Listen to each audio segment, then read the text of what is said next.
Saudara-saudara, kita duduk di majelis yang mulia ini untuk memperingati Isra wal Mi'raj baginda Nabi besar Muhammad SAW. Kita duduk di sini, kita tidak pernah memandang langsung wajahnya Nabi. Kita tidak pernah berjumpa langsung dengan Nabi. Kita tidak pernah duduk bersama-sama dengan Nabi. Untuk apa kita duduk di sini kalau bukan karena iman dan cintanya kita kepada Nabi Muhammad? Padahal kita tidak pernah berjumpa dengan Nabi, bertemu dengan Nabi tidak pernah, duduk bersama Nabi tidak pernah. Tapi kita beriman kepada Nabi Muhammad. Kita cinta kepada Nabi Muhammad. Kita umat yang dirindukan oleh Nabi, umat yang dicintai oleh Nabi. Rasulullah ketika beliau sedang duduk bersama para sahabat, Rasulullah berkata, wahai para sahabat, tahukah kalian golongan-golongan yang soleh? Tahukah kalian golongan-golongan yang mulia? Sahabat berkata, apakah para malaikat ya Rasulullah? Rasul berkata, bagaimana mungkin malaikat tidak mulia sedangkan mereka berada di sisi Allah? Ada lagi yang mulia. Apakah para nabi dan rasul? Bagaimana mungkin nabi dan rasul tidak mulia sedangkan Allah menurunkan wahyu untuk mereka? Ada lagi yang mulia. Apakah kami ya Rasulullah? Bagaimana mungkin kalian para sahabatku tidak mulia sedangkan aku berada di tengah-tengah kalian? Ada lagi yang mulia. Kata sahabat, Allah dan engkau yang lebih tahu ya Rasul. Rasulullah menundukkan kepala, Nabi Muhammad menundukkan kepala.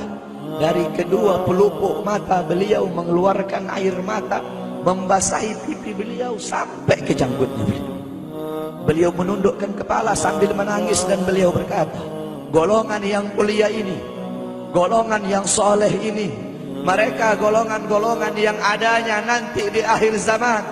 Mereka tidak pernah duduk bersamaku, mereka tidak pernah memandang wajahku, mereka tidak pernah mendengar langsung kata-kataku, akan tetapi mereka beriman kepadaku, kata Rasul. Mereka umat yang aku rindukan, mereka umat yang aku cintai. Tuba liman yarani wa amana bi, wa tuba summa tuba liman lam yarani wa amana bi. Sungguh beruntung orang-orang yang beriman kepadaku, kemudian orang-orang yang melihatku kemudian beriman kepadaku. Dan sungguh beruntung, dan sungguh beruntung, dan sungguh beruntung. 3 kali keberuntungan, 3 kali kemuliaan bagi orang-orang yang tidak pernah melihatku, akan tetapi mereka beriman kepadaku. Siapa? Kita umat Nabi Muhammad SAW. Kita tidak pernah memandang wajah Nabi, tidak pernah berkumpul dengan Nabi, tapi kita beriman kepada Nabi Muhammad. Apalagi kita umat Islam Indonesia. Umat Islam Indonesia, umat yang dicintai oleh Rasulullah. As-Sayyid Al-Habib Muhammad bin Ali Al-Maliki, ketika beliau berziarah ke makam Nabi Muhammad, dalam keadaan sadar beliau berjumpa langsung dengan Nabi Muhammad. Di belakang Nabi Muhammad ada ribuan orang. Habib Muhammad pun bertanya, ya Rasulullah, siapa yang ada di belakangmu ini ya Rasulullah? Ribuan orang ini, ribuan golongan ini, siapa ya Rasulullah? Rasulullah berkata, ini mereka yang ada di belakangku. Mereka adalah umat Islam yang aku cintai. Mereka umat Islam yang ada di Indonesia, kata Rasulullah SAW. Kita dicintai oleh Rasul. Kenapa? Coba kita lihat di Indonesia, saudara-saudara. Kalau bulan Maulud, kalau bulan Rabiul Awal, di kampung-kampung, di musola-musola, setiap masjid, setiap langgar, setiap pesantren, setiap RT, setiap RW pasti bikin maulid Nabi Muhammad. Kalau udah bulan Rajab, setiap pesantren, musola, masjid, kampung, RT, RW pasti bikin Isra wal Mi'raj bagi Nabi besar Muhammad. Negara-negara yang lain, tempat-tempat yang lain tidak seperti kita, saudara-saudara. Makanya kita menjadi umat yang dicintai oleh Rasul, umat yang dimuliakan oleh Nabi Muhammad, umat yang dirindukan oleh Nabi Muhammad SAW. Allah berkata dalam Al-Quran, laqad ja'akum rasulun min anfusikum azizun alaihi ma'anittum harisun alaikum bil mu'minina raufur rahim. Hei sekalian umat manusia, yang kaya, yang muda, yang tua, yang muda, yang kaya, yang miskin, mulai pejabat sampai rakyat, ulama sampai umat. Hei sekalian umat manusia, laqad ja'akum, telah sampai kepada kalian, telah datang kepada kalian rasulun, utusan Allah, min anfusikum, dari golongan kalian manusia. Azizun alaihi ma anittum, sungguh berat baginya penderitaan yang kau alami, sungguh berat baginya kesusahan yang kau alami. Sebelum kalian susah, dia lebih dahulu susah. Sebelum kalian menderita, dia lebih dahulu menderita.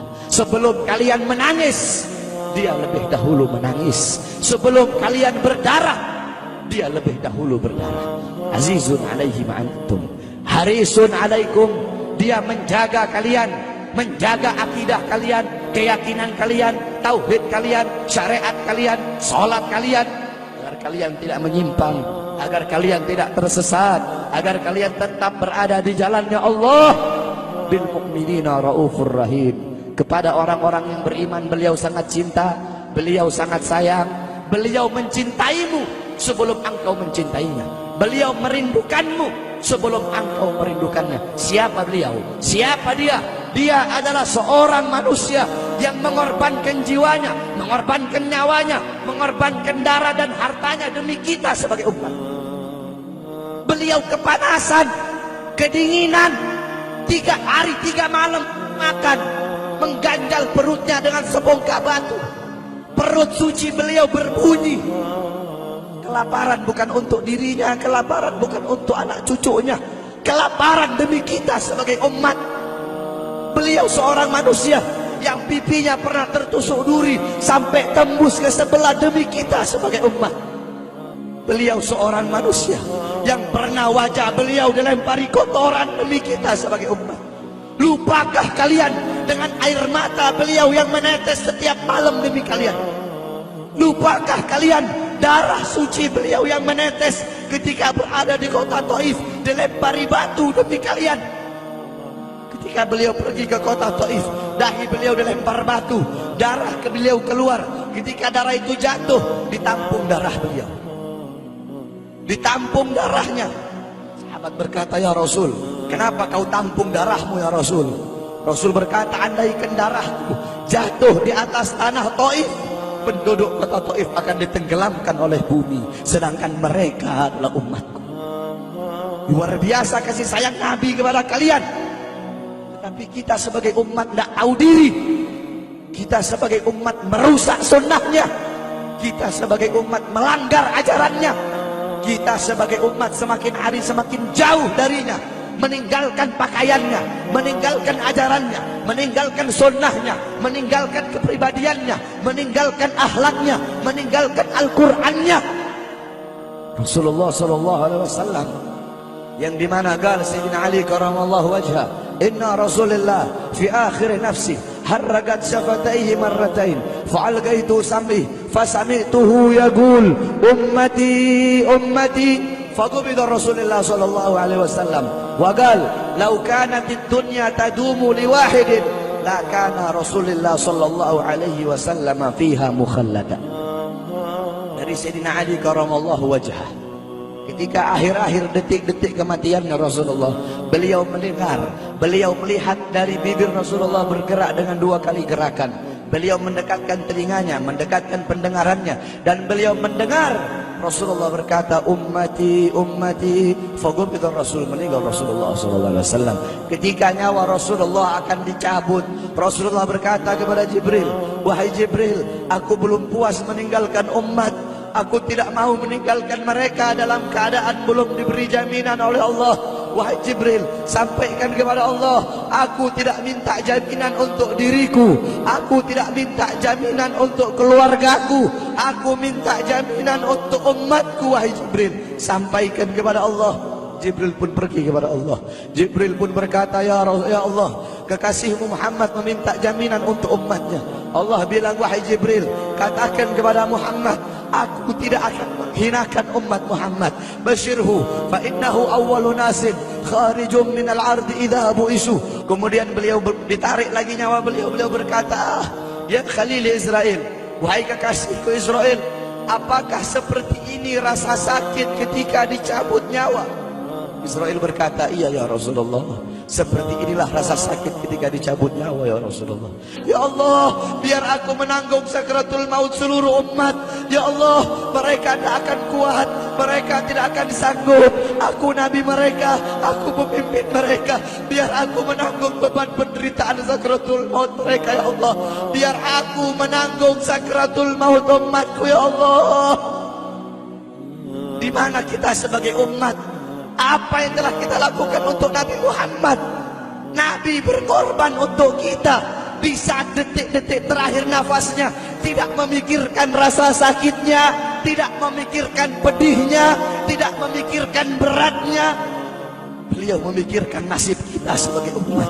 Kelak di yaumil qiyamah, ketika para nabi dan para rasul berkata, nafsi, nafsi, nafsi, nafsi, diriku sendiri, jiwaku sendiri, aku urus urusanku sendiri, aku tidak bisa nolong kalian. Ketika para nabi dan rasul, mereka tidak bisa menolong kita. Rasulullah Muhammad ibn Abdullah, Nabi Muhammad bersujud kepada Allah. Nabi Muhammad bertekuk lutut. Beliau bermohon kepada Allah. Beliau berkata, ya Allah, aku tidak minta pengampunan untuk diriku, wala Fatimah, wala Hamzah. Aku tidak minta pengampunan untuk Fatimah. Aku tidak minta pengampunan untuk Hamzah. Aku cuma minta pengampunan untuk umatku ya Allah. Untuk umatku ya Allah. Rasulullah tidak meminta pengampunan untuk dirinya, tidak meminta pengampunan untuk anaknya, tidak meminta pengampunan untuk paman bibinya, tidak meminta pengampunan untuk keluarga atau anak cucunya, tetapi beliau meminta pengampunan untuk kalian sebagai umat. Karena begitu cintanya beliau kepada umat, karena begitu sayangnya beliau kepada umat, sampai-sampai beliau berkata, lau yushaku ahadukum li syaukatin fi rijlih la ajidu ala ma'a fi qalbi. Andaikan kalian, salah satu dari kalian kakinya tertusuk duri, andaikan salah satu dari kita yang duduk di sini kaki kita ada yang terkena duri, pasti kita merasakan sakit. Apa kata Rasul? Maka aku tidak merasakan apa yang kalian rasakan, kecuali yang aku rasakan. Sampai dalam hati aku rasakan rasa sakit kalian. Ya, bagaimana cintanya Rasul kepada kita? Apa yang sudah kita lakukan untuk Nabi? Sudahkah kita mengorbankan kedua mata kita untuk memandang hal-hal yang disukai oleh Nabi? Sudahkah mengorbankan kedua tangan kita memberi makan golongan-golongan yang dicintai oleh Nabi? Mengorbankan lidah kita untuk mendakwahkan, mensuarakan ajaran syiar Nabi? Sudahkah mengorbankan kedua kaki kita melangkah ke tempat-tempat yang diridhoi oleh Nabi? Kita masih belum bisa balas jasa Nabi, dan tidak akan pernah bisa membalas jasa Nabi Muhammad. Jangankan kita duduk di sini berjam-jam, walaupun kita duduk di sini sampai pagi kita duduk, seumur hidup kita duduk di sini, masih belum bisa membalas jasa Nabi Muhammad. Sekalipun kita merangkak, engkau merangkak dari rumahmu menuju makam Nabi, merangkak bukan dengan kaki, merangkak bukan dengan bukan dengan tangan. Walaupun kalian merangkak dengan kedua mata dari rumah kalian menuju makam Nabi, itu masih belum bisa membalas jasa-jasa Nabi Muhammad sallallahu alaihi wasallam. Kita tidak bisa membalas jasa-jasa Nabi Muhammad. Kecintaan kita tidak ada apa-apanya. Apakah kecintaan kita lebih besar daripada kecintaan seorang anak kecil yang ada di zaman Syekh Abdurrahman Ad-Dibai? Di zaman Syekh Abdurrahman Ad-Dibai, pengarang Maulid Diba, ketika beliau ingin berziarah ke makamnya Rasul, ketika beliau ingin ziarah ke makamnya Nabi, ada satu orang anak kecil ingin ikut berziarah. Maka kata rombongan, hai anak kecil, engkau tidak boleh ikut. Ini perjalanan memakan waktu berhari-hari, bisa 4 hari, 5 hari, bahkan sampai 1 minggu. Kau tidak boleh ikut. Pergi anak kecil tersebut. Pergilah rombongan Syekh Abdurrahman Ad-Dibai untuk ziarah ke makamnya Nabi. Tanpa sepengetahuan rombongan, ternyata anak kecil tersebut bergelantungan di bawah kereta kuda Syekh Abdurrahman Ad-Dibai. Anak kecil itu bergelantungan. Dia sampai berhari-hari gak makan, gak minum, gak tidur. Hanya apa? Hanya ingin pergi ziarah ke makam Nabi. Saking cintanya kepada Nabi Muhammad. Dia sembunyi-sembunyi bergelantungan di bawah kereta. Nggak makan, nggak minum, nggak tidur berhari-hari.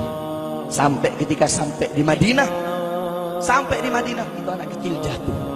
Itu anak kecil terjatuh. Rombongan bilang, bukankah ini anak kecil yang waktu itu mau ikut? Berarti sudah berhari-hari dia di bawah kereta ini. Dia nggak makan, dia nggak minum, dia nggak tidur. Anak kecil itu berlari. Anak kecil itu berlari sampai dia jatuh. Saking bahagianya, dia sudah sampai di Madinah. Dia ambil debu-debu Madinah, pasir Madinah, dia ambil, dia usapin ke mukanya. Saking bahagianya, sampai itu anak mati. Anak kecil tersebut mati membawa kecintaannya kepada Nabi Muhammad. Anak kecil itu mati, gak makan berhari-hari, gak tidur, gak minum, hanya ingin ziarah ke makam Nabi Muhammad. Padahal anak kecil itu tidak pernah memandang Nabi, tidak pernah berkumpul dengan Nabi, tapi kecintaannya luar biasa kepada Rasulullah. Akhirnya anak itu dimakamkan oleh Syekh Abdul Rahman Ad-Dibai di Madinah. Anak kecil itu dimakamkan di Madinah. Nah, setiap tahun Syekh Abdul Rahman Ad-Dibai ziarah ke makamnya Nabi, pasti ziarah ke makam itu anak kecil.